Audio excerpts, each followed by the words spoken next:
on it.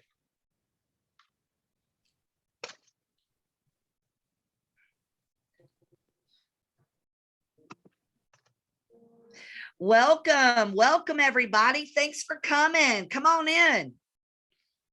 Awesome. Come on in. We're so excited you guys are here. Boy, do we got a special night tonight.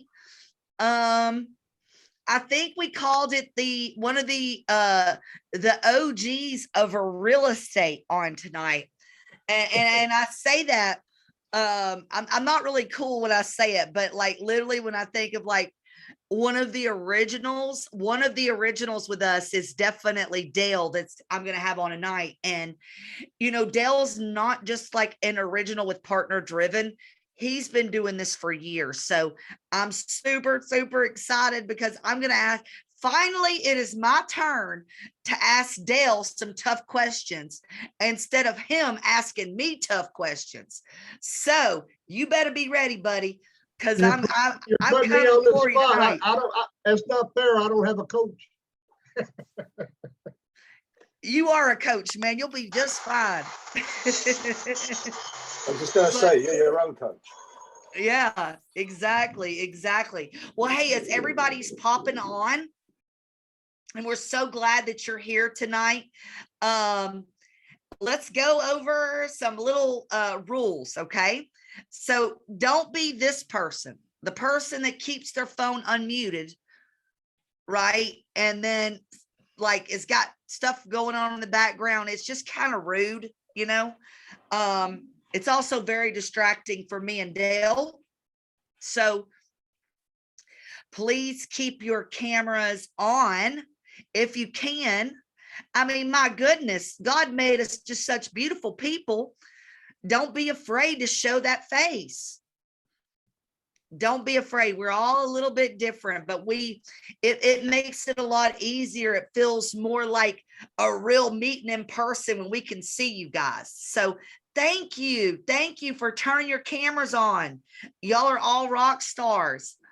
Also, we're going to have questions, and you are going to be able to ask Dale questions yourself. So I know he is a wealth of knowledge. So I'm super excited that he's on tonight. So would you guys mind to give me like an applause for at least him even willing to do this for us tonight? Thank you, Dale. Thank you. We appreciate it. You're welcome. Got this idea to have him on from last week. We had another meeting and he kept bringing up stuff, and I'm thinking, well, dang, Dale needs to do his own meeting. Do you know what I mean? So that's how we got there, Dale. Also, since we're going to take questions live, you're going to be able to raise your Zoom hand. Okay. Raise your Zoom hand. So to do that, you go down to the bottom of your screen under reactions, and there is a button that says raise hand. Okay. So we want to make sure we get to everybody this evening. Also, another big thing is the fact that there are two different types of people on the call tonight. We've got partners on this call. Hey guys, glad y'all are here. Glad you're plugging in. And we've got non-partners. I'll tell you, here at Partner Driven, we're not afraid to put the two together, right? So we want you to get an understanding for those of you that are not partners, who we are, what we do. And I especially love this call because it's not just about what we do.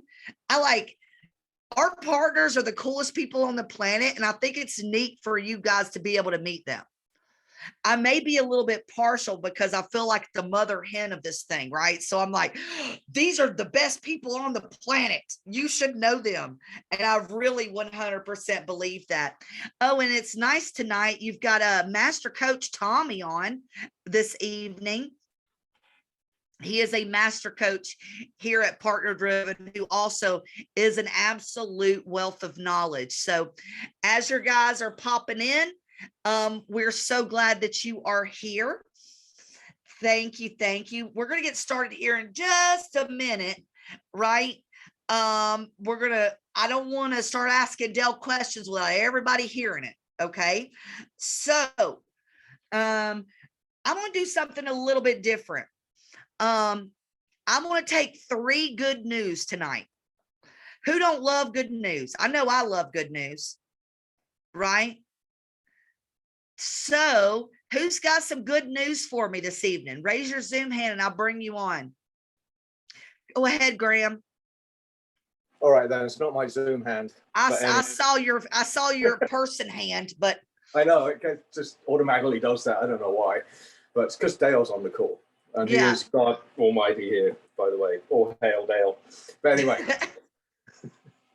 taking a contract 2.5 hours north of here Thursday morning. Had a long conversation with the lady last night. Should have that signed Thursday. All being well. Boom. Yeah. Congratulations. Hashtag free Jenny. Correct, Amanda. She's still on her way home from work. Oh, yeah, I know. Well, you're in a little different time zone, right? All right, Tommy, give us some good news. I just received a call yesterday from a guy that we sent a letter to a 1.5 years ago. What? Yes. When we send out letters to potential vacants in the area a 1.5 years ago. And he called me last night, said he's ready to sell. So I have to talk to him this week and see what he's trying to do.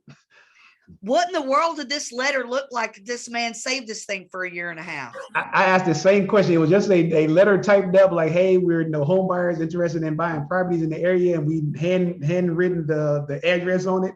And he was like, I'm 87 years old and I'm tired of keeping up with it. Now I think I'm ready to sell. And I found the letters you sent me. That's awesome. You must have put Crystal's picture on that letter. I know what got him to remember that letter. That might be why he kept it. Yeah. Absolutely. Sorry, guys. Crystal's Tommy's wife. And I would say better half. So I'm just joshing with you, hun. All right. Carl, even though your name says Karen, I know your name is Carl. Actually, it's about Karen. Karen's working with a lady who's in a very dangerous situation, getting her out of it. Well, hopefully we're gonna get her out of it, whether we can get the house or not. So that's the good news from us, is that we're working with a lady who has a house who's in pre-foreclosure, but is in danger of being there and stuff. So we're trying to get her to a safe place and either help her save the house or buy it from her. So that's the good news. That is awesome, Carl. And like always, with all the business that you do, you always lead with value. And if anybody knows this in business, when you lead with value, right, then everything will come back to you. Yes. Right. So it's happened many, many times. So it happens all the time. I'll do something for somebody and then somebody will call wanting to sell a house, or, a bill will get paid that I couldn't figure out how I was going to get paid, but it gets paid. So awesome. Thank you. Yes, thank you, Carl. Thank you. All right. Well, guys, I just wanted to start out with some good news this evening and get everybody pumped up. So glad to hear from you guys. If it's okay, for those that are on this call that are not partners, do you guys mind me taking a second and explaining partner driven? Okay, good. So partner driven is something that myself and Peter and a gentleman by the name of Rafael Zabala started a little over 3 years ago. It came because of some faith that we had. Peter and I ran an investment company for the last 10 years. I mean, we were closing a deal a day, 30 something, contracts a month. And Peter also was a mentor in this business. But the two didn't connect, right? We weren't doing deals with the people he was mentoring. We were doing deals on our own. So we were like, what if we merged the two? What if we gave people all of the knowledge, all of the support that they need to do deals, as well as funding their deals? I mean, how would that work? Well, I'll tell you how it works right now. We've got, last week we had 5 closings. That's with 5 separate partners. This month, February, will be the biggest month that we've ever had with our partners. The biggest month ever. And yeah, that's about making money, right? But at the same time, for me and for Peter and for our freaking awesome team, it's everything is happening. Do you know, like, it's happening. We're doing deals, we're making money because we provide the technology that you need through Deal Driven to be able to look up property information. Deal Engine, which is your custom CRM system. We do a daily training call Monday through Thursday, right? And we also have what's called the Coach's Corner. And if you're a partner and you're not joining Coach's Corner, you are missing out. You got people like Tommy, like you see there on the screen, Crystal and Tommy, that have years of real estate experience. And it's not just real estate experience, it's experience in, you know, professions in life, like being in the military, having business experience, owning their own business, you know, knowledge in these types of deals. The point is, here at Partner Driven, we are not, and I can say this, we are not like the rest, because the rest don't fund deals with partners. We want to do whatever we can do to be there for our partners, right? Because we're truly successful when we're doing deals together and we're splitting deals together. So all of those things I just said, plus we fund the deals. So if you guys would like to learn more tonight about how to become one of our partners, then let's see here. All you've got to do is call this number 770-746-8585,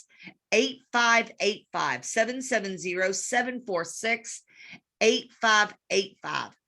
And you'll be able to talk to one of our folks, and they'll talk to you more about joining Partner Driven.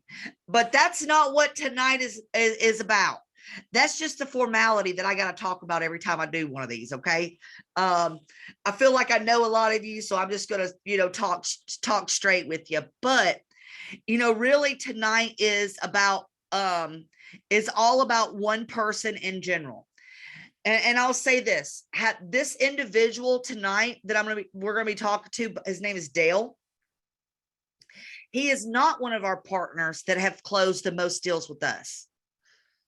But I promise you, I don't say that as a negative thing. Dale's done lots of deals in his life. But I'll tell you something about Dale. Dale shows up. Do y'all know what I mean by show up? Dale shows up every day to our meetings. Dale asks questions. He's not afraid to ask questions. He stumps me all the time. Okay. And he is an example of, in my opinion, of what's great about Partner Driven. Okay. So without any further ado, let's welcome Dale Oglesby to the conversation. All right, Dale, unmute yourself and wave your hand so everybody knows who you are. The professor, guys. Good afternoon, good evening to everyone, and thank you, Julie, for the wonderful introduction.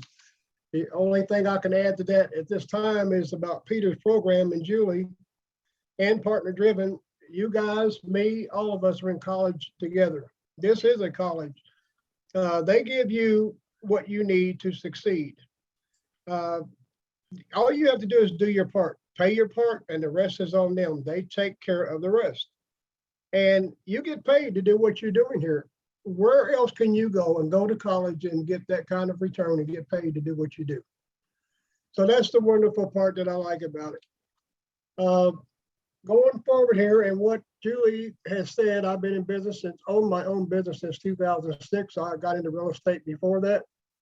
I try to focus on 4 things in this business: creative financing, subject to, options, and notes. And to be honest, no disrespect to anyone, there's something that's not really taught here at this time to just everyone. It's not something that you really learn. You have to teach yourself of what you have learned.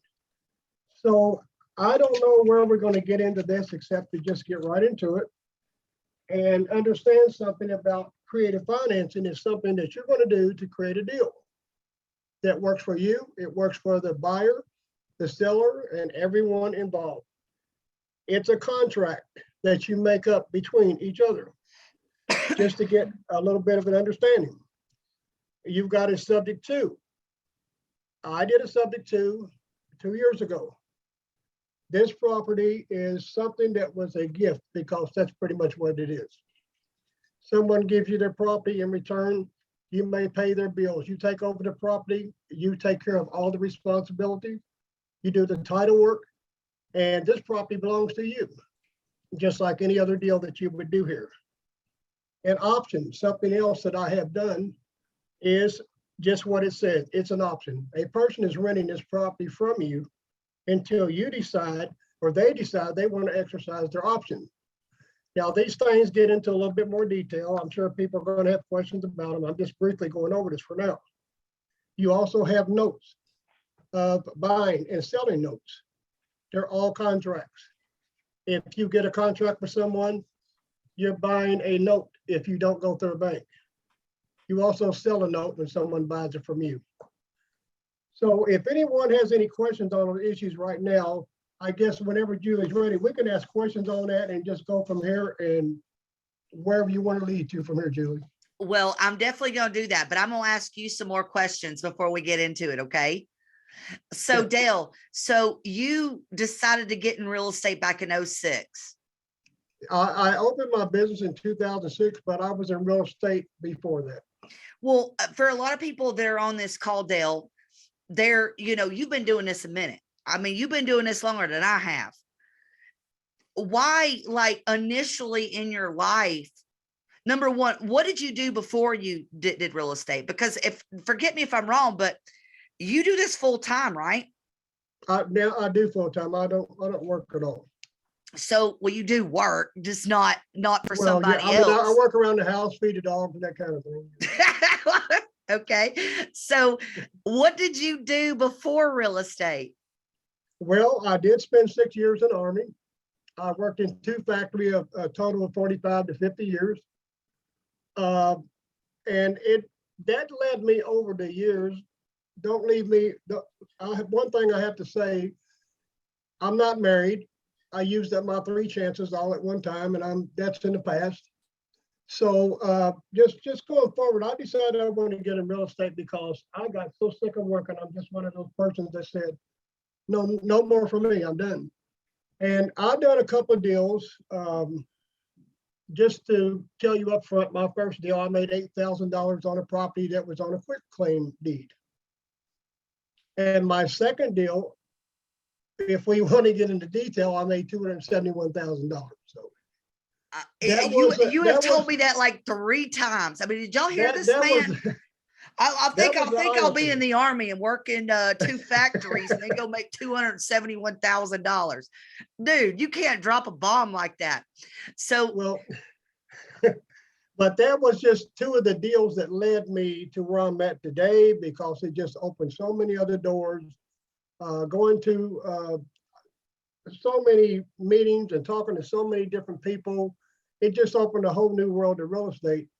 And believe me, I've had so many people that came to me early on when I didn't know much, and they begged me to, I'll pay you to help me do this. But to be honest, I declined most, if not all, because if you fail, you'll think it's my fault. And so I didn't want to get into that type of thing. But I have been through a lot of deals. I have made a lot of money. I'm very thankful for what I got. Even being with Partner Driven, it even took me to the next level of how someone else does business, not just how I do it, but this is a whole new ballgame. yeah. And I do enjoy helping people here because I get a lot of phone calls, I get a lot of texts, I get a lot of people ask me to help them. The ones that did, it was pretty much pro bono. It didn't cost them anything but time. Well, Dale, I mean, that's really sweet of you. I want to home down to the beginning a bit, okay? And sorry to keep diving in here, but it's No so problem. important because there's a lot of people right now that are listening, and I'm assuming this, right? That don't know if real estate is right for them. Was there like a moment? Was there like a moment that you can remember where you're like, yeah, I think I like real estate? Like, do you remember what that was, or what gave you that idea? Well, my first beginning for the people here, and I'm sure there are some here, maybe including you and Peter and everyone else, if not all, there's a guy called Carlton Sheets, No Money Down. So that's when I first started out, and my first real estate course cost me $170. I have a video, I have a recorder right here right now. Carlton Sheets' tape is still in it. I still listen to it. I listen to all real estate, everything that I have, books, everything. I have them all here. So are you moment telling me you're one of the people that actually buys the books and tapes and actually does the work? Absolutely. That's What? how I got to where I'm at today. You, But you the know, eye opener, Mhm. you're talking about, Julie, is when my dad came to me. This house was built in the 60s. I bought it from him years before he died. He bought another house. But you know, misery loves company. You'll hear that a lot. And my dad came to me and said, "Have you lost your mind? You're going to give somebody $170 for a real estate course, and you're not going to make any money." Well, this is the first house that I actually bought for $63,000, 4-bedroom, 4-basement with 12 acres of land. And that is a big deal. It's really an eye opener. And now this area is so progressive, it's just not funny.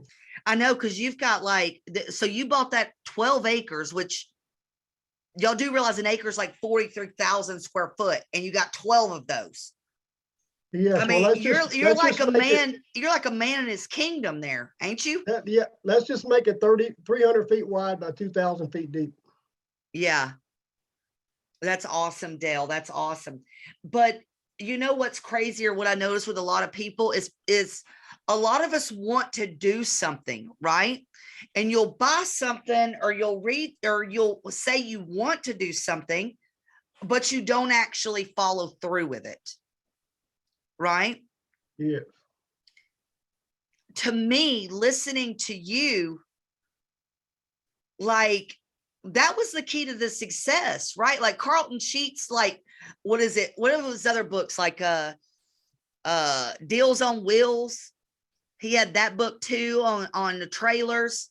Yes, I probably got pretty much every one. You know, the foreclosure thing, and I mean, I've got them all. So, you know, the point is that as I listen to you,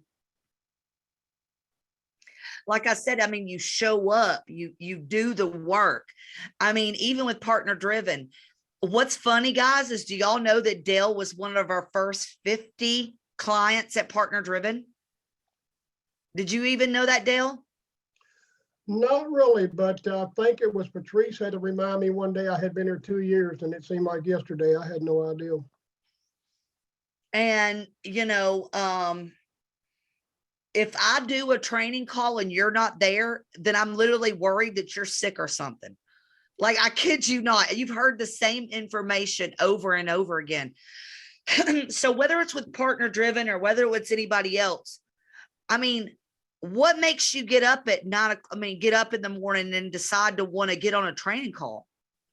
Well, sometimes it's the questions that you guys ask, the things that Peter says, the things that Julie says. We're all here for one reason, that's to learn from each other, teach each other everything that you want to know. And this is what makes us a group. It's what makes us a family. So a lot of times, Julie mentioned to you how tough questions I ask.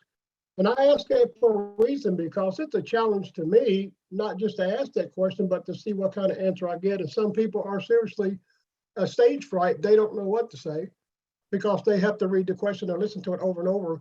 I remember one time Peter asked me 3 times, what did I say? Mm-hmm. And I understand that, because I already know, not only do I know and expect that reaction, But I'm in my basement during the week when everyone else is doing whatever you want to do. And I make notes and I talk to myself, as crazy as you might think that sounds. I talk to myself just like I'm talking to someone else. And I already know the reaction you're probably going to make before I even ask the question. Yeah. Well, I could see it because when you ask questions, I'm like, all right, Julie, focus in. Let's give good answers to Dale.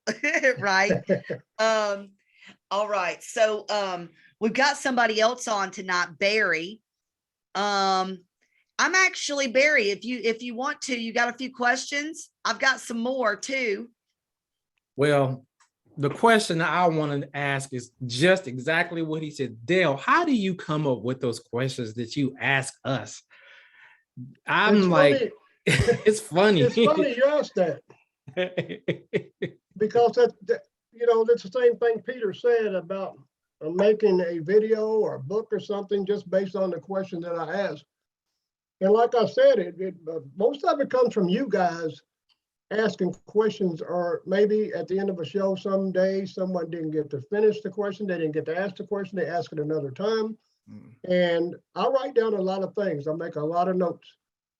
And I just go by that. And I just know the next week, if I didn't get to ask some questions, I've got some questions here now I didn't get to ask in the meeting. But it's like I rehearse for, I'm getting ready to go on Partner Driven. And I know people here want to know different things.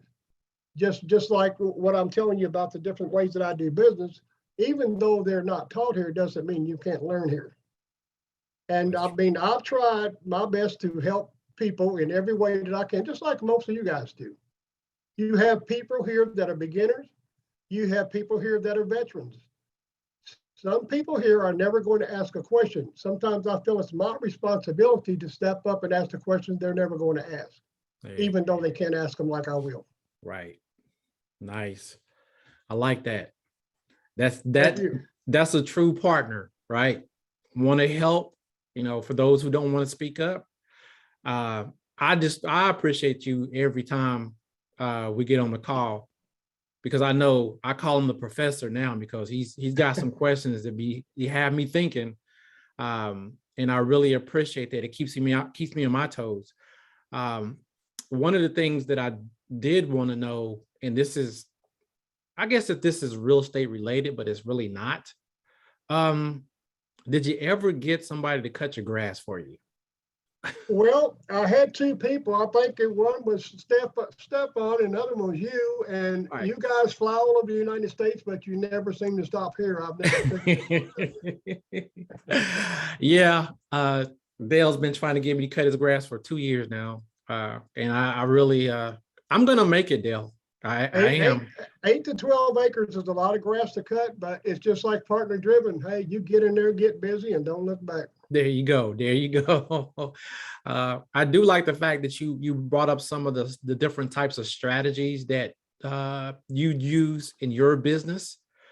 And I want you to actually tell people, those strategies are for once you've gotten into the business.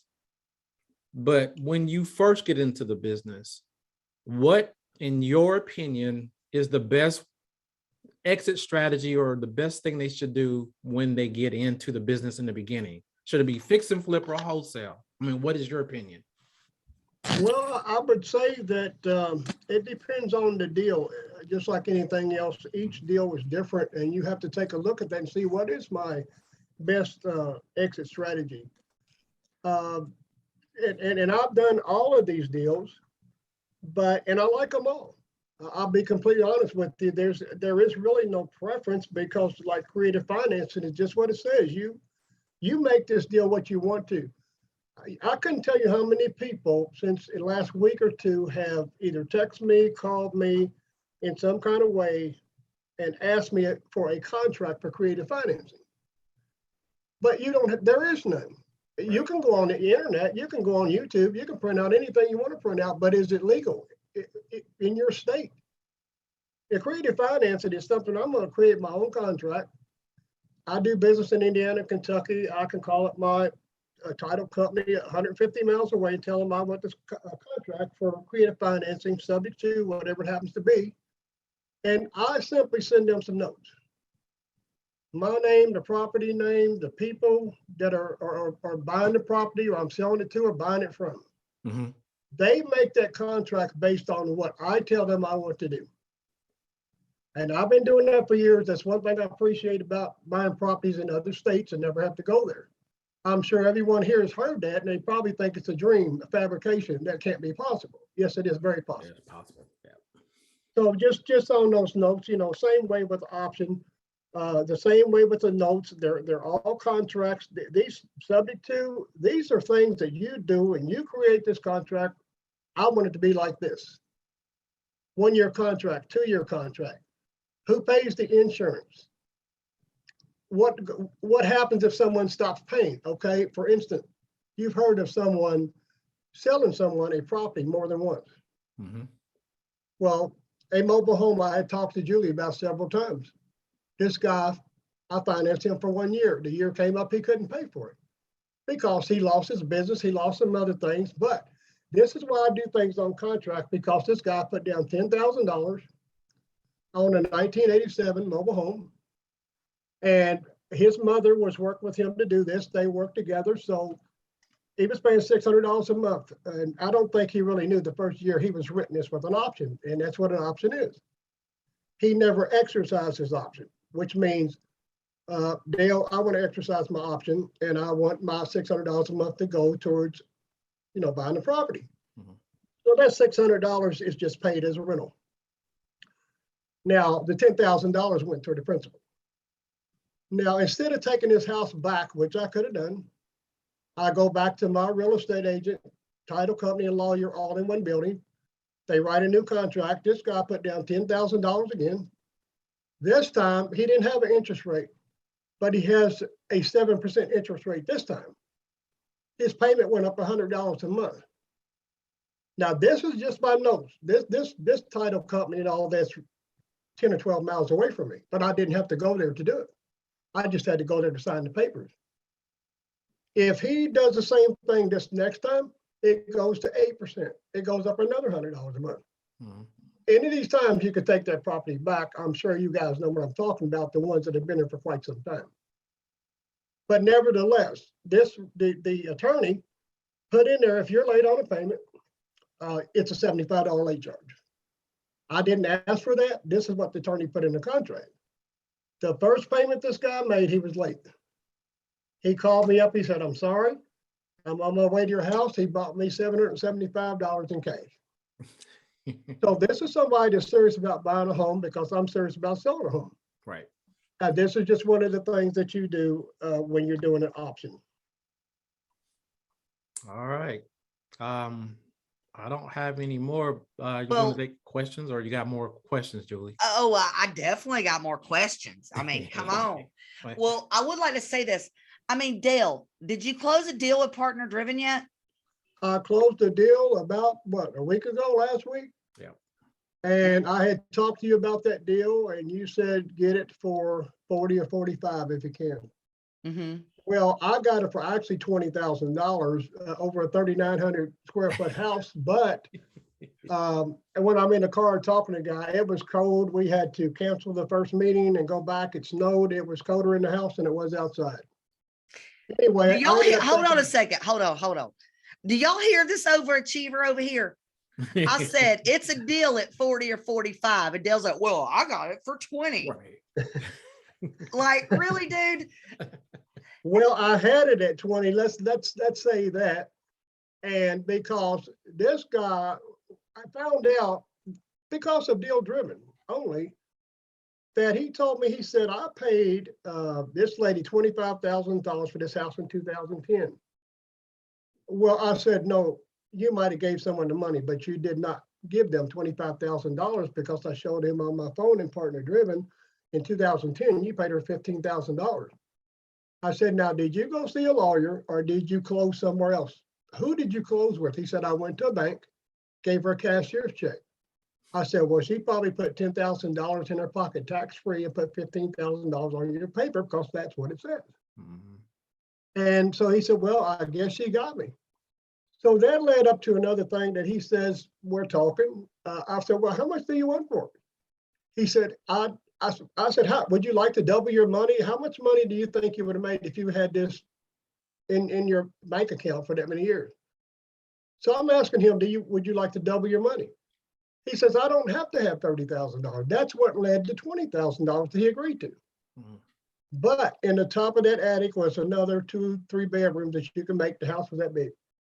And so I said, I forgot to take the pictures upstairs. You sit here. He gave me the key, go back and take the pictures, which I did. And I came back.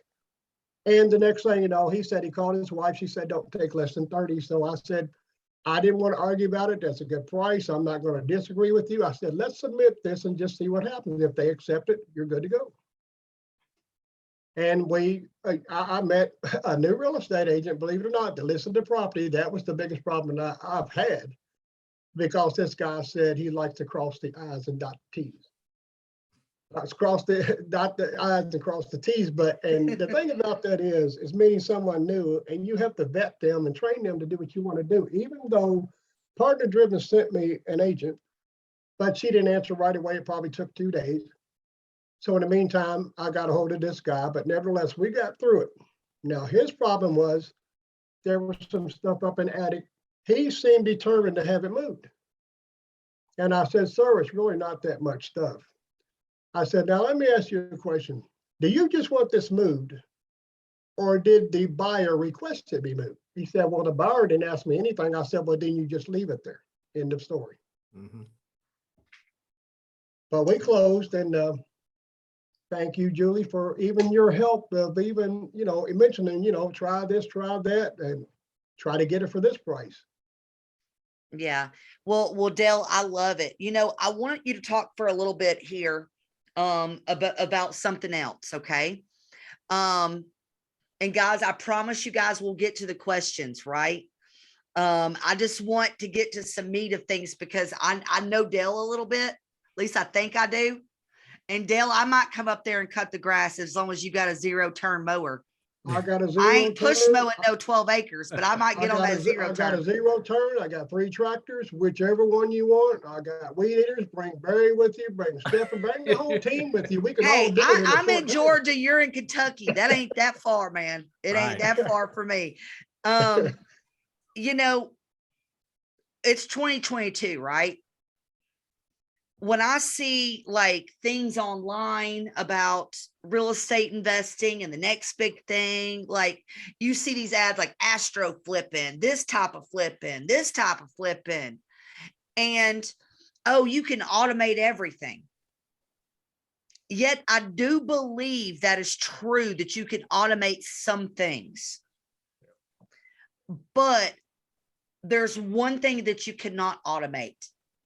And Dale, you know what that is, and that's relationships.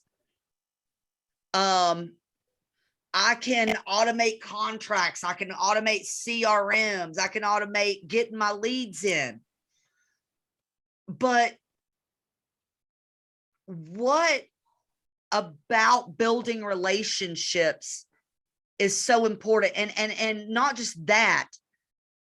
Who is it important for me to build relationships with? If I'm sitting here tonight and I'm in Partner Driven, or maybe I don't decide to be, what's some advice that you could give us all about like relationship building?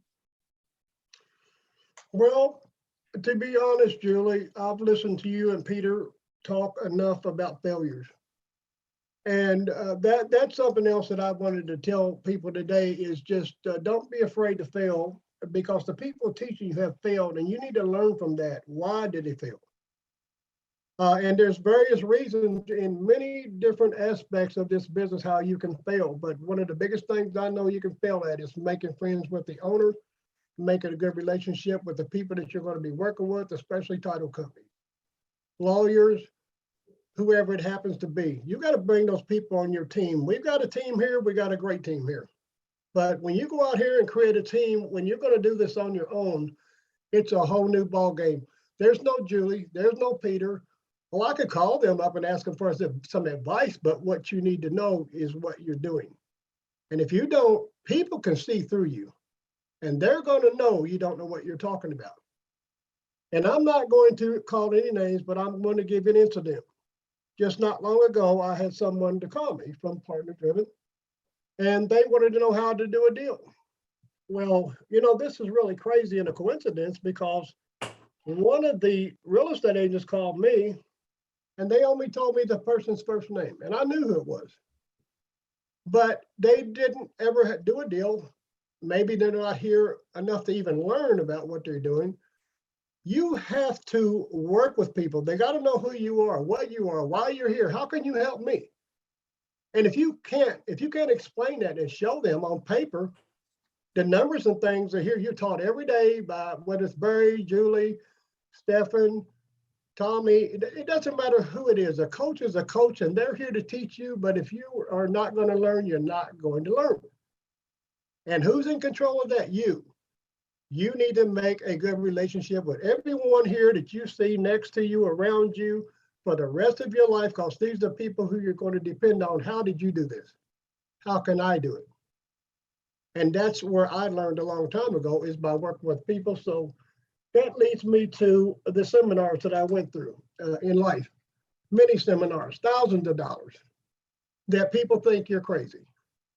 The cheapest seminar being $300, the most expensive $30,000 for two people. How many people here would do that? That's what led me to make $271,000 on a deal, give or take. Because something crazy, I can tell you, when you really get to know somebody, and a buyer of that property tells you these magic words that says, I've got a lot of money, that's when you should really shut up and listen. Because this guy not only paid me the $25,000 I had to write a check and send to the federal government and kiss it goodbye, but he replaced that money after the deal. Now, isn't that sweet? You talk to people like this, they're going to treat you good because they've get what they want and you're going to get what you want. So be friends, be smart, be wise, know what you're talking about and know what you're doing, because if you don't, they can see right through you. I love it, Dale. I love it. Okay, so listen, you've got to tell us, does anybody else want to know how this 271,000 got made? Because I would like to tell you that I've been doing this a long time. I've done like 1,600 deals. Do you know the most I ever made on a deal? 85. No, 85,000, which is a lot of money. It is. But I'm like, 271,000. Dude, what did you do? Well, I'm going to make this as short as I can without taking up too much time, because I don't know how long you plan Well, to be here. hey, are you guys worried about time? I'm not. I mean, For I've got 15 minutes, this is the Dale show tonight, honey. Like, I've we got- need I've to got- know. I've got all night. I've got all night. I'm sure you're going to get to some more questions, but this is really quite simple to me. At least I would say it is. It may be very complicated to someone else, but this is in my days when I had a job working six hours, 12 hours a day, 6 days, 7 days a week, 6 months out of the year, which I hated. You made a lot of money, but do you really want to live at work? I don't know many people that do. So that's what drove me to get away from work. So I get a phone call at work this day, and a relative of mine, an uncle, called me and said, I know somebody wants to sell some property. They just told me, he said, would you be interested in buying it? I said, of course I would. I'd like to talk to them. I met with these people the next morning when I got off from work, and they're the type of people that were older. They don't want all this money up front because of taxes and all kinds of complications. They actually lived in California, but they own some land not far from me. So I got to talking to these people. The guy says, look, we agreed on the price. They had $25,000 into this property. So we just want our money back plus some. Okay, so I can do that. I just offered them $29,500 the first time around. They took it. The first 3 acres of this property was floodland. You can't build on it for 100 years. It is still that way today. This guy, he died some time ago. All he wanted to do is put his animals on it, which he did. So he gave, he gave me $30,000 for the property. I took that money later on when this guy says, I wanted a partial lien release. I'm sure some of you guys know what that means. That I can do what I want to do with this property now that I've got it in my name, which he told me I could do. So I called him up and he said he couldn't do that. I said, well, sir, look, I'm sorry. I'm just going to have to pay you off and be done with this. He said, you can do that? Sure I can. Now, this first part of this deal, where do you think that $30,000 came from? It came from the guy who bought the floodland. So that was a big deal because he didn't think that I had that money, but I guess I outsmarted the fox on that part of the deal. And we went on our merry way. Actually, I went to my attorney. This is the deal, by the way. I did use an attorney because it was complicated with 3 different people buying 3 parcels of land. So the second guy, his mother was a retired teacher. We couldn't agree on a price. It took forever. And so we started talking about it. We finally agreed on a price. He bought 7 acres of land, built his mother's house on 2. He said, I don't want anybody to build around her. So he bought the rest of that land, 7 acres, which was on a 5-year contract. And I think 5% interest. I was getting a check every 6 months for $8,000 or $9,000. Plus interest and all of that, which I had my attorney to do all that. And so that really turned out to be a good deal on that part too. Now, the last part, acres of land, is the guy who said, I've got a lot of money. And believe me, I could have made a lot more money than I did, but I'm not a greedy person. It doesn't matter to me. I just like doing this business and helping people out. So anyway, we go to the title company after we agree on the price. And he brought a check with his wife who was they were getting divorced. And he brought a check I had told him I had to go see my accountant previous to this to see what my taxes were, which were going to be $25,000. But the payment came out to something like $140.36 or something. So after it's over, he said, did you just have to put the cents on there? I said, well, that's the way it worked out. What can I say? So anyway, we did that. Now, not to mention some other money that was made off that property was having some trees logged and stuff like that came to another $35,000. So this could be a lot more than I'm talking about. But when you buy acreage, this is something that they told you years ago. Even Carlton Sheets says, don't ever buy vacant land. You're not going to make any money off of it. That's not true. It's where you buy the vacant land. And everything around here is so progressive for miles and miles around. You got to get way out of the city now if you want to buy some land. You might get it for $2,000 an acre. But none of us are going to live forever. So you can't keep buying land here and there. But, you can buy in all kinds of places. Just try to buy it in the right place. You can make a fortune. So basically you bought land and busted it up into different pieces and sold it to people for different prices. Plus you got the wood off the land and sold it as well. So that all totaled up to around about 270, 280, right? And then I put the $25,000 the guy, he actually gave me that back in cash. But the smartest thing about it is I went to my bank and I knew I had to pay this $25,000 by tax time, even though he had already replaced it. But I talked to my bank at that time. They said, well, we don't have a 6-month CD because I had 6 months to put this money in the bank, which I did, and I was going to get the federal government. So they said, we'll create one for you. And they did. Wow. And so in that 6 months, I got $1,000 more off of the money I was going to get the federal government. And I mean, I can't believe the story. Can you, Barry? I mean, so this That's is amazing. the part about this is creative financing at its best. And I mean, this was years ago. I didn't have a clue what I know now. Yeah. Barry, what's different about this tonight? And I know this is going to bring up a lot of questions at Partner Driven. Yeah. We do not teach creative financing. Okay. But I brought Dell on tonight to let you know there are so much more things about real estate that can be done. And it doesn't all have to come from us either. And maybe that's a weird comment to make. Do you know what I'm saying? We focus on wholesale and we focus on fix and flips. Now, Dell, if it's okay, I'd like to tell you how the wholesale money and the fix and flip money has done well for me. Okay. One thing that I love about wholesaling a house or flipping a house is the quick money, right? Yeah. You like quick money. There's a time and a place for it. It's great. I love it. But everything in real estate is a stepping stone to a degree, right? Some people start here and move their way up here.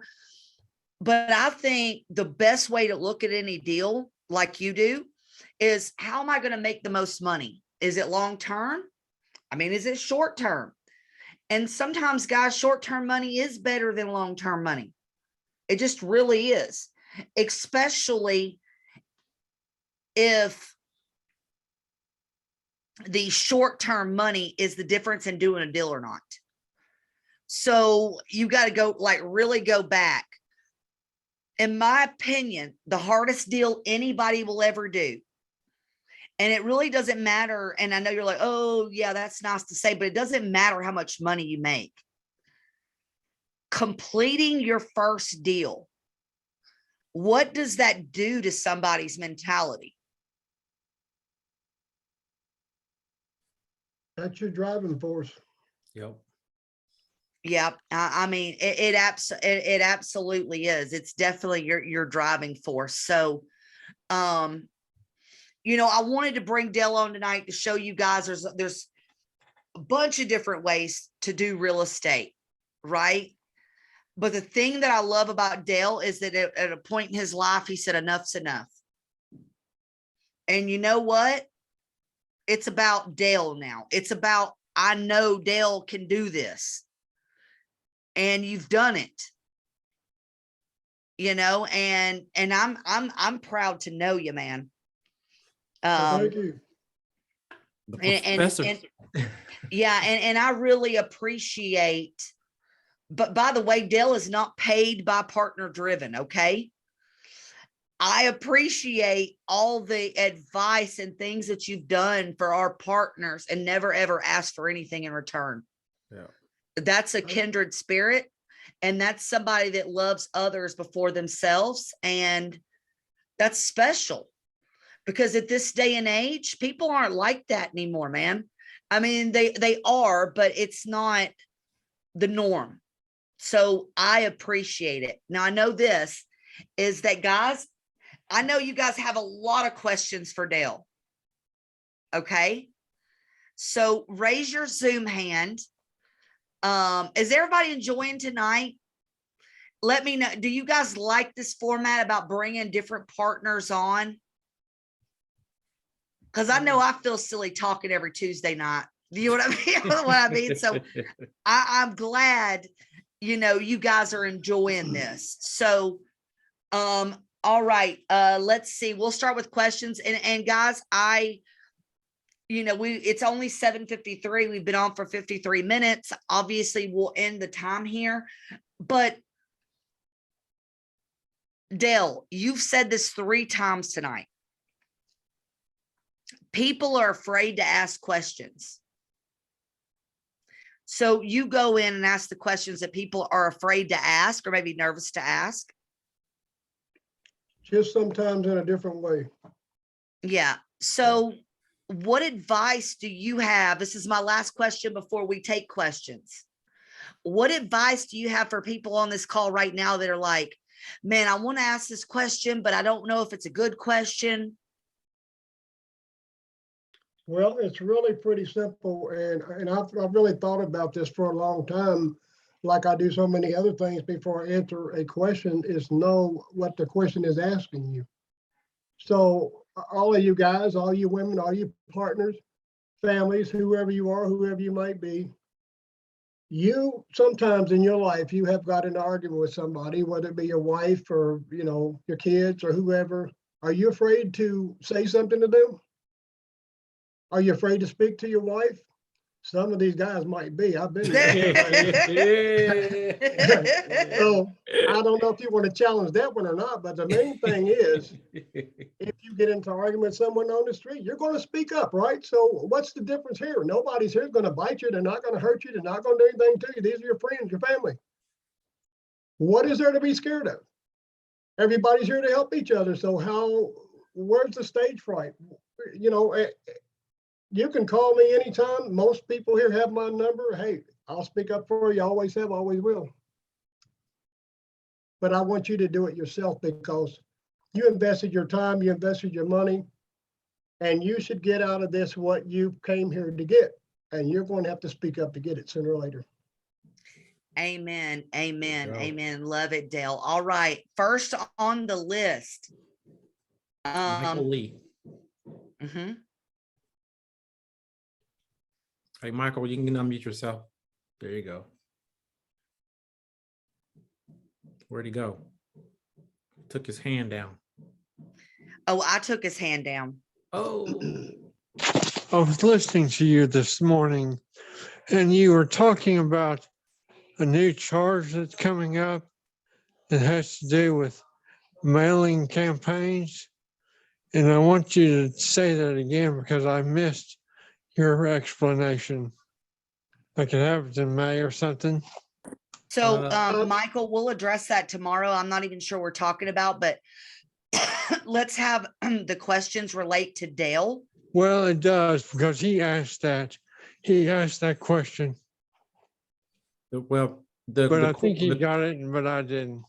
well, the question, okay. the question that Dale asked this morning on the Deal Driven was basically if the mailer comes back, right?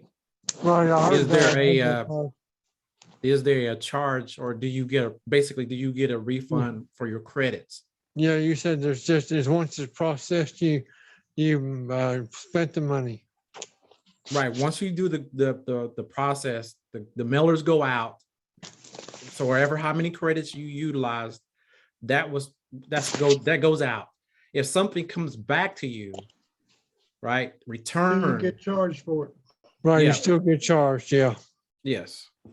And that's specifically because the post office still charges you whether it's returned or not. Right. Yeah, that makes sense. Yeah. Awesome, Dale. I mean, Thank you. sorry, not Dale.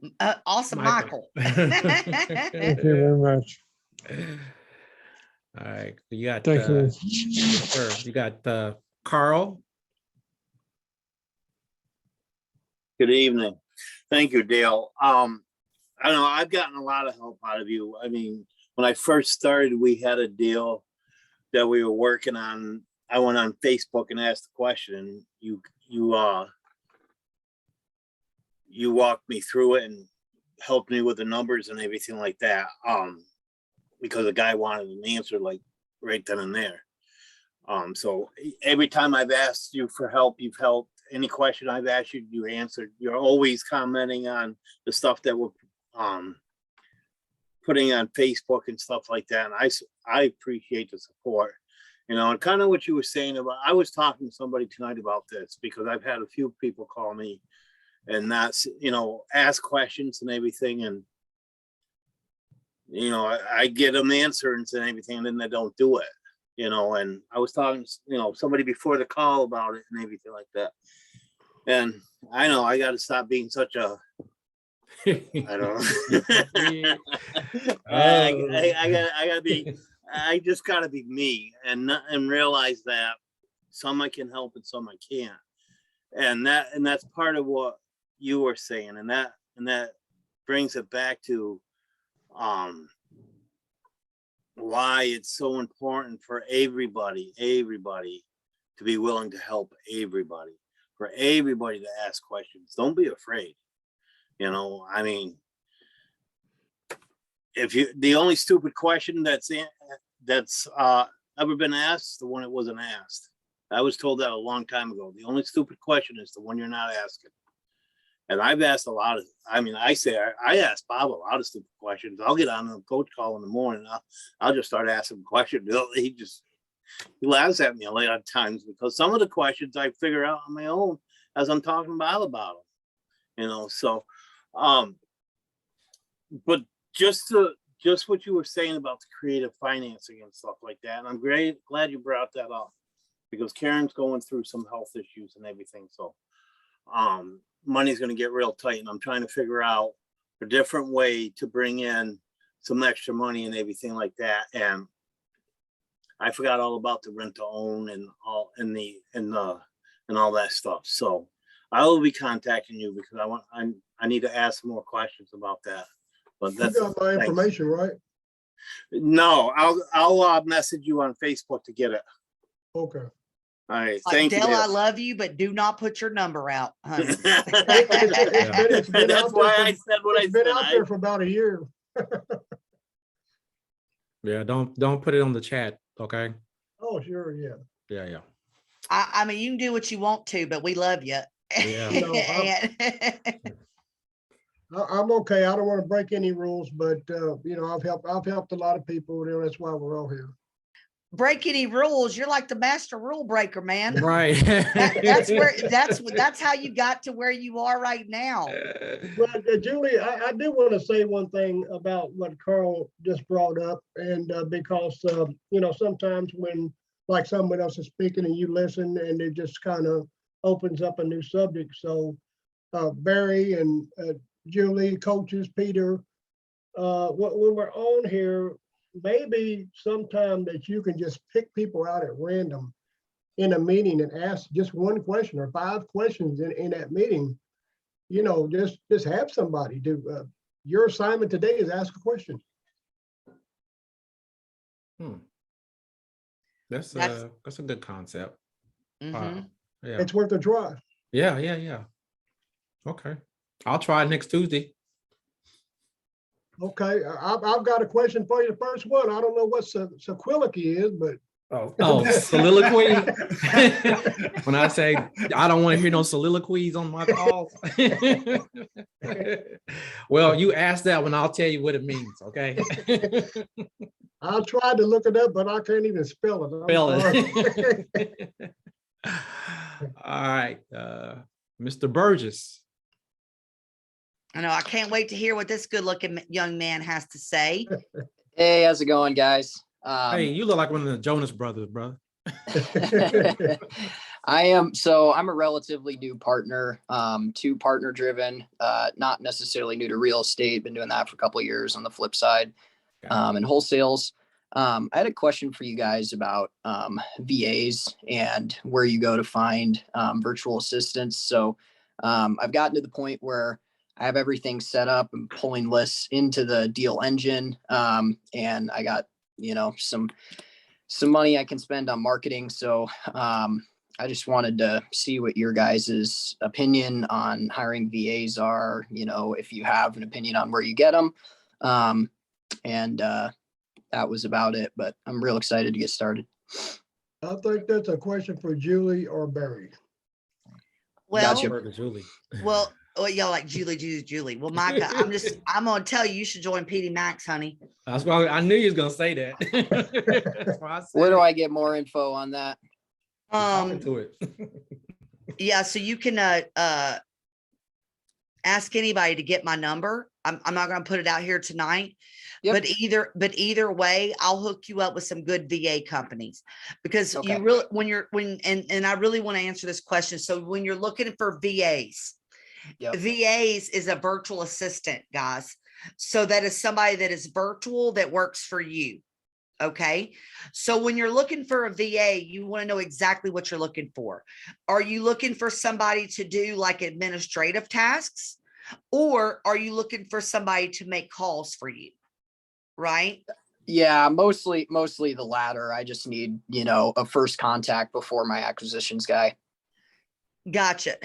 I love it, man. I love it. So I do have some referrals for you for VAs. Okay.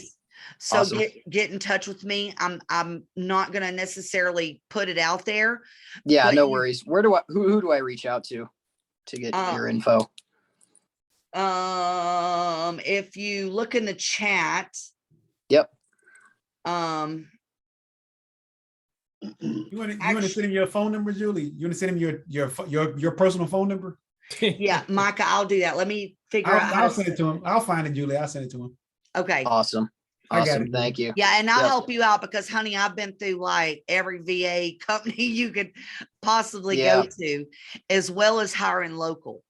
right? The Yeah. main thing, and I say this with to everybody that's out there is, and I want to say this without like sounding bad or anything, but in your area, you want someone to sound like they're from your area. Yeah. Right. Agreed. Yep. And that makes the biggest difference, and to not sound like a robot. When you Yep. find that, that's when you're really killing it. So hopefully in the chat, they've given you my number. If they haven't, let me know. But man, I'll help you out on that, because this is something I work on every day of my life. Yep. Awesome. I've got That 40 sounds some good. employees, and I'm looking here, there, everywhere. I go to masterminds. I'm always looking for the best and next thing. So great question. And my favorite thing, did you hear this, Dale? He's like, that I could send to my acquisitions man. Like Micah's done, like, listen to this, dude. Like, proud of you. I'm proud you're a partner. Yeah. Awesome. Absolutely. Thank you. Yep. I'm Nice. ready to get going. So awesome. Nice. All right. We got our And Micah, favorite uncle. check your private chat, Mike. I just sent it to you. We Thank got you, our favorite Tommy. uncle, Ed Lindsay. Hey, I just wanted to say, Dale, you're awesome. Only question I have is what were the 4 that you said? I think I got them, but Creative financing, subject to options and notes. yeah, I got And it. I thought for a while, I know they started getting into this on here. I know it was canceled out for whatever obvious reasons. I remember talking to Peter that maybe they'll do it again in the future. Maybe it'll be on PD Max. I'm not, sure how that's going to turn out, but at the same time, is that what you wanted to ask about? Yeah, that's all I had, the 4. I thought I had them, but I just wanted to make sure. Oh, another one. Who's your contract company? Or your Well, I'm my contract company. I use title not your companies. contract, your title company. Oh, well, I've got one that's Golf and Golf. It's in Kentucky. It's 150 miles from me. But I do business in Kentucky. That's who I used in a couple of different counties. And I've got a couple that I use here in Indiana. One is Mattingly Ford. And, but, they're not going to be able to help in other states. Yeah, okay, cool. I thought you might have had a national group or something that you liked, but Not that I That's know of. I don't even know if they could legally do that. I don't think. But I was going to ask you a question, Julie. Are you still doing contracts? Because probably me and you are maybe the only 2 people I know on here that are doing on contracts. And when you was asking about short-term money, long-term money, the deal kind of dictates what it is, because the homeowner, you're going to ask them questions like that in this type part of the business. Do you need all the money at one time? Can you take it in partial payments, some up front, those kinds of things? Dale, like for me, like, and I know this is like so weird to look at it, but I imagine like a tool belt, right? When I go to an appointment. So do you know like men with men and women with tool belts? And then in your tool belt, you got a hammer, you got this, you got this, you got this. So when I walk into an appointment, for me personally, I don't just go down one route.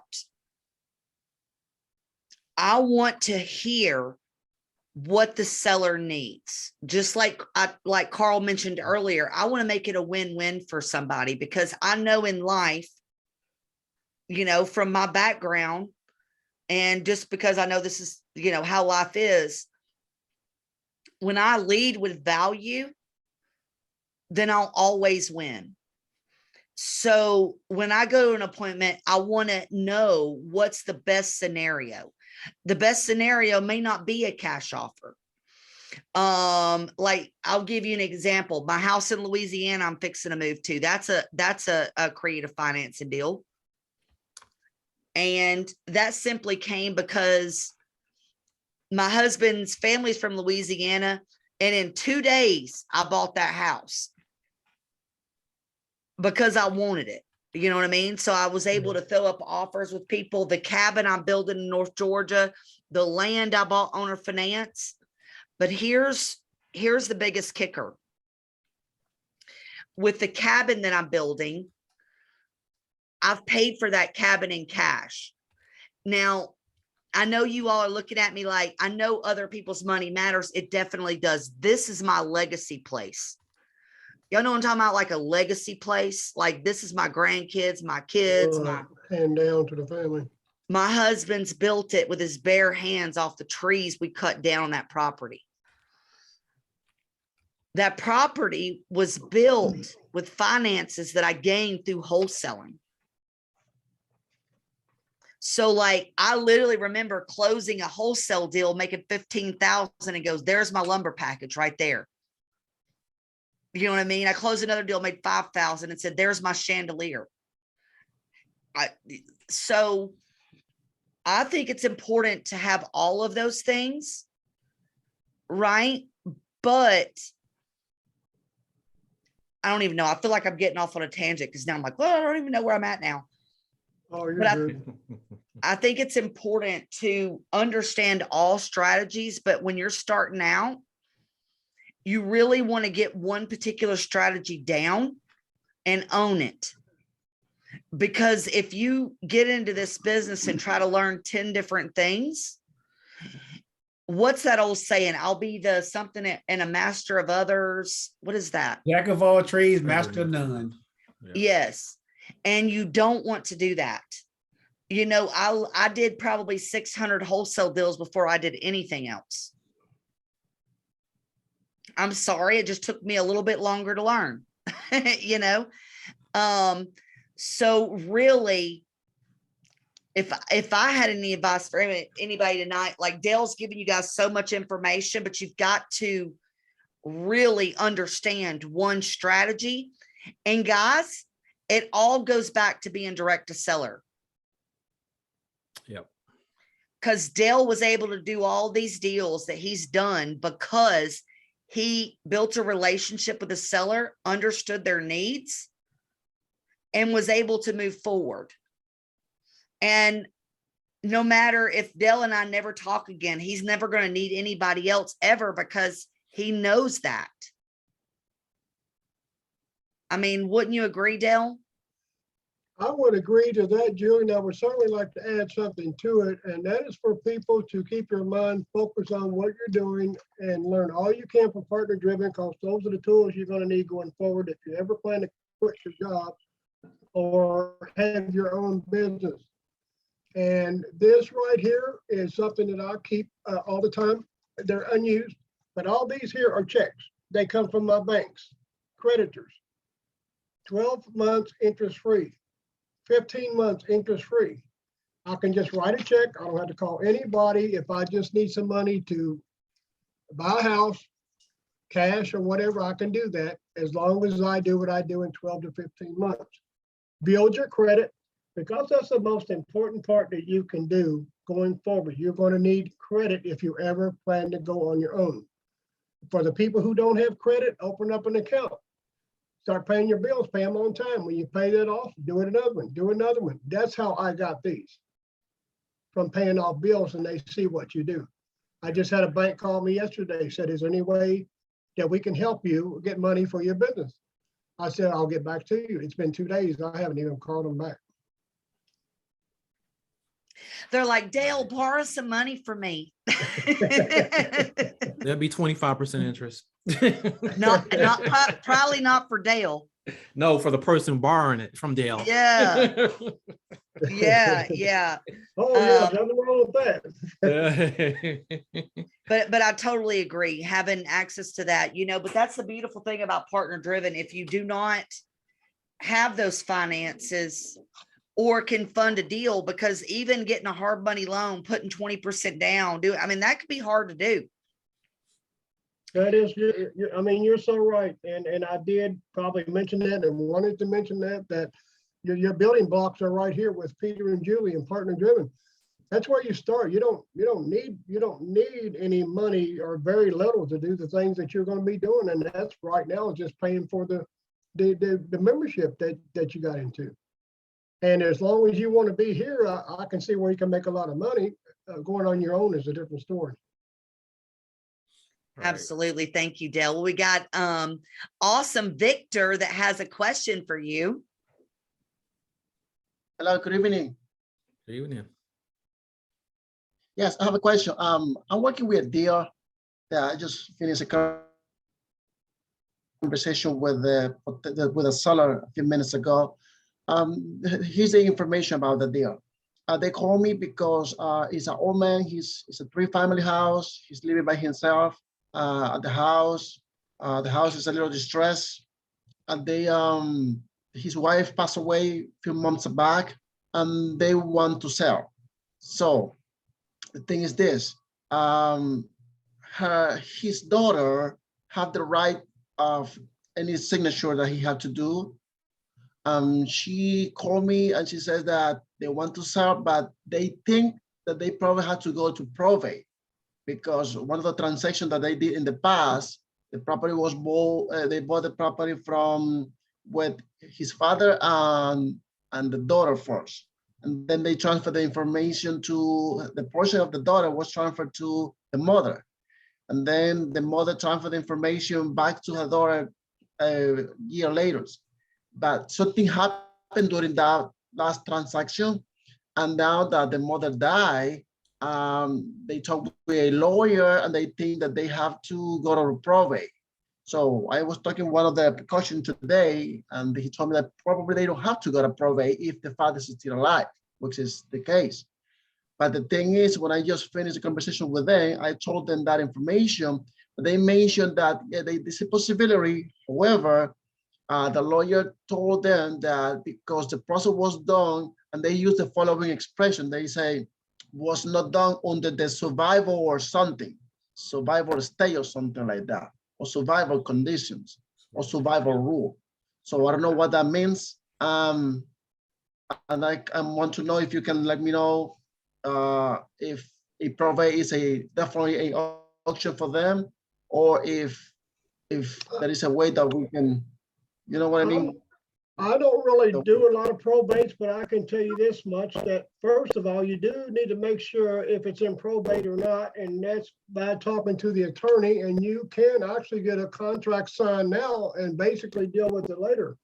A few more things I would be concerned about is title insurance and title inspections and things like that, even on top of that. The probate is probably more than likely going to take 3 to 6 months. But in the meantime, I think you can get that still under contract for the meantime.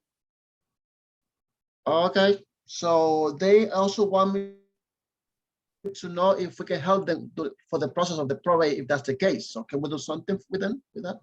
Well, if you have a lawyer involved, nobody's going to supersede a lawyer. You're going to need to deal with that attorney because he's the one that it may be in his hands, and somebody else can't just step into place for an attorney. Okay, I understand. So they have to get a lawyer, and yes, I mean, just need to follow if you have a lawyer involved, they can tell you all about the probate, if it's in probate, going into probate, if that's going to be a possibility, and whether you can actually put that under contract or not, depending on what state you're in, and what the power of attorney or whoever you said, what are they willing to do that? So we got to talk. We an attorney first. What's that? We have to talk with an attorney first, right? Well, if you have an attorney, yes, I would definitely talk to them first, because someone can't just step in their shoes and tell you what to do when you have an attorney. All right, thank you. You're welcome. Hold on. Go ahead, Ed. Yeah. I just went through that on a property. Some of the wording's different in different states. But if the husband and wife, one of them dies, the other one has survival, what they call it in Maryland, tenants by entireties, where they just basically take over. If both parents would die, they would probably have died, or the surviving one dies, they would probably have to go through the probate, But if one of the married couple is still alive, the survivor is due all the whatever stuff the husband had or the wife had, whatever. Survival of something like. Survival It's of benefit. worded- Yeah, but it's worded it different in different states. And in Maryland, it was tenants by entireties. But Yes. Tommy's definitely right, because I believe, Jose, you're in, Victor, you're in Florida, right? No, I'm in New York, but this is in Connecticut. This situation was the same state next to us. Yeah. So I don't know why I keep thinking you're in Florida, but every state is different. You're gonna have to check with your local state, because what's good for Georgia, what's good for Maryland, what's good for Connecticut's all different. Absolutely. All right, thank you. Great question. Great question. All right. Hey, if you guys don't mind, I'm gonna take the next question, but I feel this on my heart to say this. There's a person on this call tonight that I listen to every Sunday. And I'm glad you're on here, Mr. Jamel Stevens. Dude, keep doing what you're doing, man. So I hope it's okay for me to say that. Keep doing what you're doing, man. You're impacting others, including me. All right, LJ. Hey, how you guys doing tonight? This is a two-part question, and it's more specifically pointing to subject to. I was actually going to give Partner Driven a call to find out, because I'm a partner and wanted to find out, is subject to something, because you said we don't teach it, Julie, but you said, I don't know if it's something that you finance, a subject to deal. So I wanted to get that answer. Lord, LJ, you'd have to go to the gray area. Like, this is what's been hard for Partner Driven. When you talk about creative finance and deals subject tos, it's like I have to be fair from everybody across the board. And there is no like box that I can put a subject to in, that I can bring out to everybody that includes wholesale and fix and flips and subject tos. But if the deal is good enough, Julie, Barry, some of us, even Tommy, we might be interested in helping you, right? But again, that's not something at this moment that I wished I could pull out to everybody, but it's so complicated, and there's so many things that I tried it once and failed. Let's put it that way. Well, I'll help you succeed, because I've done it and succeeded, but I've kind of taken a hiatus. And I think when I met with you all in Georgia, I was still in the process of getting it done. And I was wondering if there were any contracts to that effect, but we probably do need to speak, because the margins are so great. I'm in Los Angeles, and I have a deal that I'm going to put under contract subject to, and the profit margin is 600,000. So yeah, I'm interested. You had me at hello. Okay. And I'm sure, I mean, so if the down payment's right, if the payments are right, I'm absolutely interested. Right. Yeah. And I'm going to grab something for a minute too. So Barry, keep going. Cool. All right. Well, LJ, make sure you reach out, to us to find out if what it is and everything. Okay. Okay. Yeah. If you could send me her number, because I was going to call you, Julie, specifically to speak with you about it, because you and I actually had a conversation, but I've just been lagging, and then COVID hit, and so it kind of slowed everything down. I wanted to show you my subject to training. Oh my goodness. You look like where that came from. Like, this is my subject to training. Julie, all you need is this right here. Well, hey, Dale, I wish you had told me that before I spent $30,000. There's my notes right there, Julie. Well, I wish you had told me before I spent 30 grand. Dale, do you combine trusts and everything with your subject to, or is just subject to? Because I use land trust with indemnifying clauses and things like that.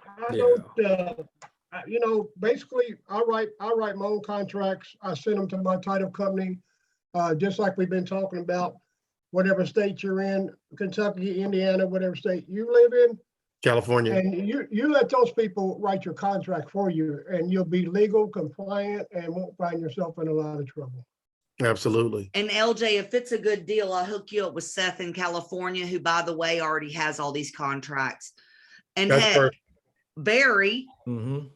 Yep, he's in Cal. He's Northern Cal, right? he's Yeah, in I am. Sacramento. Yeah. Yeah, so I definitely want to contact you. So Barry, if you can give me your Seth, Julie's information. And since I've been doing, this, I actually do trust for a living. And so when Victor was asking about probate, I'm kind of an expert on that as well. And so, like you said, every state is different. Whether the married couple was joint tenants with rights of survivorship, that's important. Sometimes married couples are co-tenants, and then co-tenancy is a 50% ownership, which means probate for both spouses independently of each other. Mhm. So you have to be really, really careful when you're doing that. But if there's rights of survivorship, 100% goes to the surviving spouse, and then you could go into contract after, because there is no probate for the deceased spouse in a rights of survivorship ownership. I have a question if anybody can hear me. We can, Ray. Go ahead. Okay. In regards to the subject too, are you assuming a mortgage? Yes, that's exactly what you do. If the house is not upside down or something like that, of course, you got to check out everything. Right. Just like partner driven, it's all the same. Well, I guess one of my thing is that if you get the debt at that 600,000 in equity, what is the loan of value to it? So I'll give you the scenario real quick, Ray. So the guy owes $380,000 on the house. It's worth 1.3, and that's before fix up. It could be up to 1.5 million. But he owes 380, and the house is in disrepair. So he wants to walk away with 300. So that's 680 to him of the 1.3 to 1.5 million dollars in value. And so what happens is that I give him the 300,000, or Julie gives him the 300,000, and then we take the house, I put it in a trust, and I basically hold it, and I pay the mortgage, I pay off the arrears to make sure that everything is status quo with the property to keep it going until we sell it.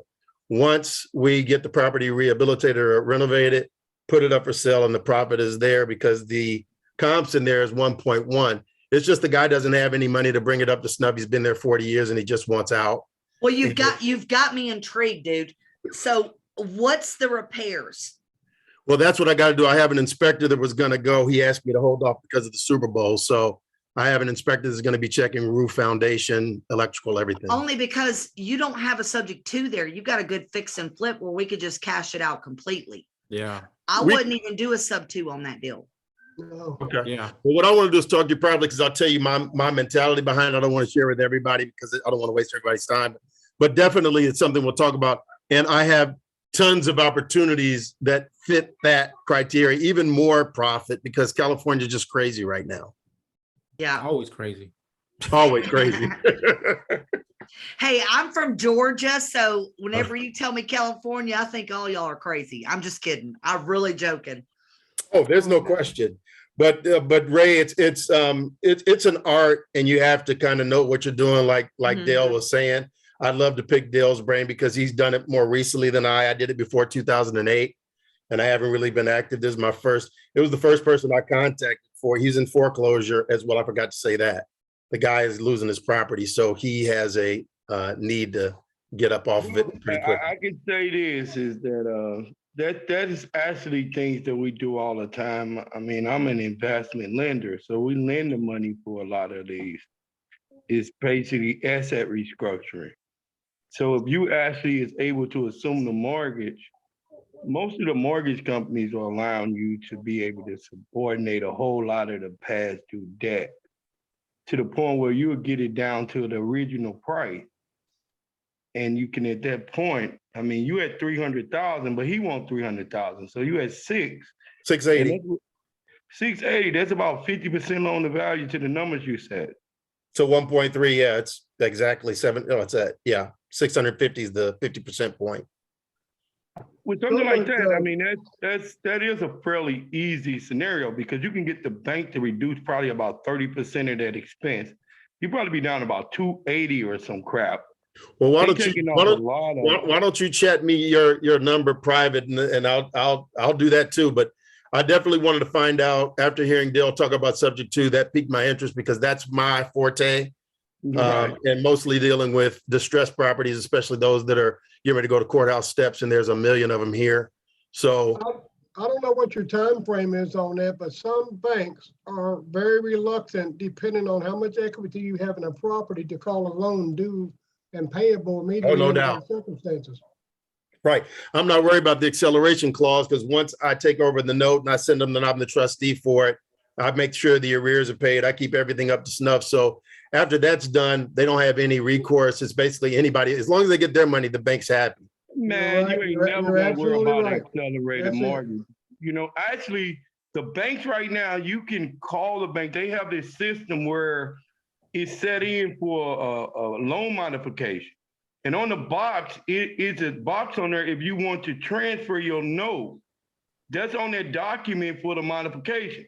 Now, if you the person that's working and has income, they will allow you to transfer that debt over to you and do the modification for you.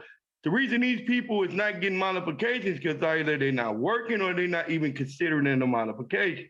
But it's difficult in a lot of areas to be able to foreclose. You'd be so lucky to be in the area to foreclose, but the waiting list is so long, by the time they get to you, it's a year from down the road. Yeah, So they're actually they're going to courthouse steps now because I've been to a few auctions, but you're absolutely right. And I don't want to help them modify. I want to make that $300,000 to $600,000 profit. no, well, what happened is they wouldn't let you assume the mortgage, is what I'm saying to you. Oh, If you okay. want to put it, if you want to get it in your name, if you can, because you're not only are you running against a time clock, you're going to be running against competition, and maybe even asset managers are going to be after a deal like that. Oh And man, look, if I showed you my database, you'd be shocked.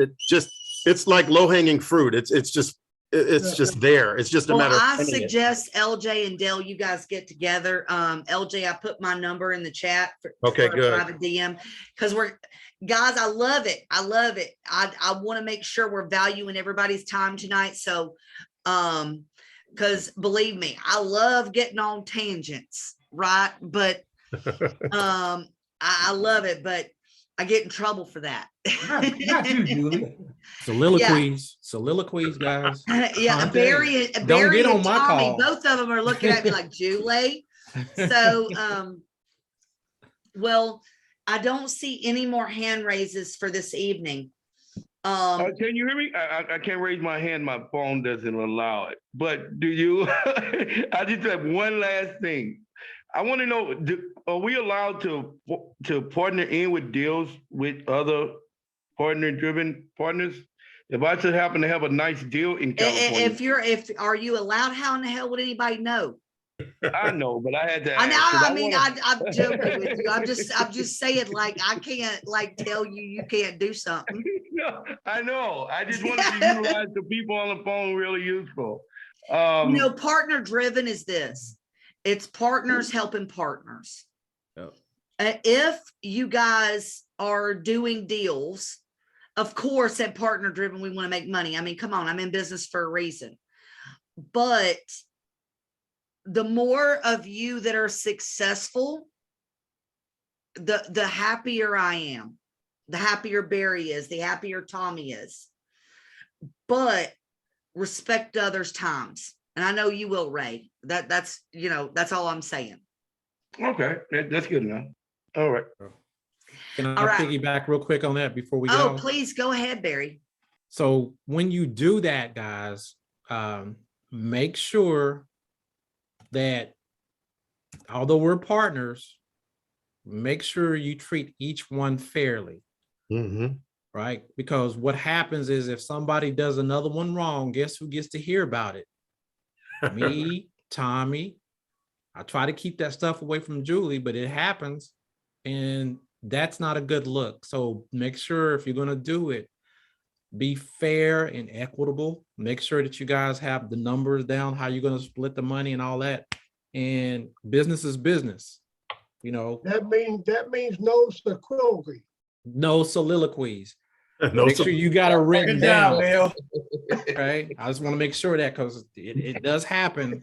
we're all, kumbaya tonight, but when money gets involved, people act funny. That's the real.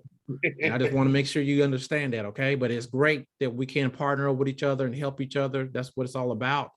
But make sure you take care of your business on the back end, okay? All right. And then we do have one last question, and then that's it. Sharita. Can everybody hear me? Got you. Okay. I just want to ask this question. Okay. Say like somebody's very interested in getting into partner driven, right? But they don't have the finances to actually finance, to get in. Could they partner with somebody in partner driven, like on a deal in order to finance that? To be involved with partner driven, Sarita, you must be on the original contract, or it would literally be like the wild, wild west. So we do have it to where you can get financing to get into partner driven, or you can make payments to partner driven.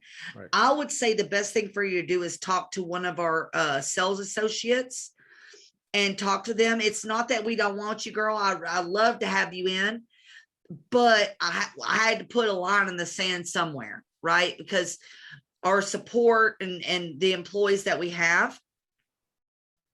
So you have to be on the original contract. Okay, what I'm saying is like, if I got a friend that's already in partner driven and I'm trying to get in, but I don't have the financing at the time, could I partner with them on a deal in order to get the financing? Well, yeah, I mean, that would be between you and them. Yeah. And that's smart that you say that. I mean, when you want something, go out there and make it happen, right? Right. But I can't control what happens between you and this other person either. Right. But I know we'd love to have you. We've got lots of successful, beautiful women doing lots of deals. And you guys are going to hate it, but I'm going to do a woman's call here pretty soon. I definitely ain't going to be on that one. I know you're going to be on that one. All of y'all are going to be on it. You're going to listen. I'm just kidding. Oh, yeah. That's what you. I'm going to have Miss Patricia. I'm going to have Miss Patricia on. She's smiling. Gloria, you got Gloria on there. Gloria. And Gloria, yeah. We got Dada. She got to be on there. Yeah. Definitely. That's my homie. Okay, so last but not least. Hey, Julie, Julie, I'm sorry, but Mike got his hand up. I don't think he know how to put his Zoom hand up, but he been putting his hand up in the camera right there. Man, we're gonna have to send you to YouTube University. I know, that's what Go ahead, Mike. You gotta unmute yourself.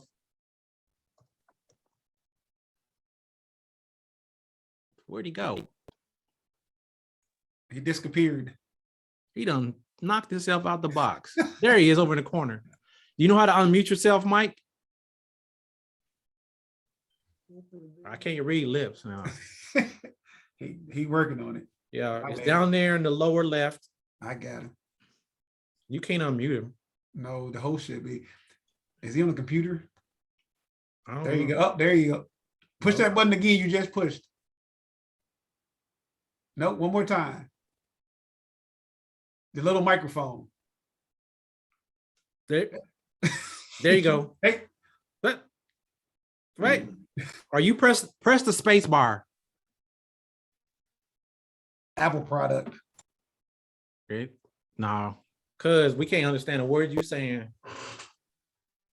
All right, we tried. Hey, well, while he's figuring it out, and this will be the last one unless Mike comes on, because again, I just always let people in. I only have 7% left on my computer.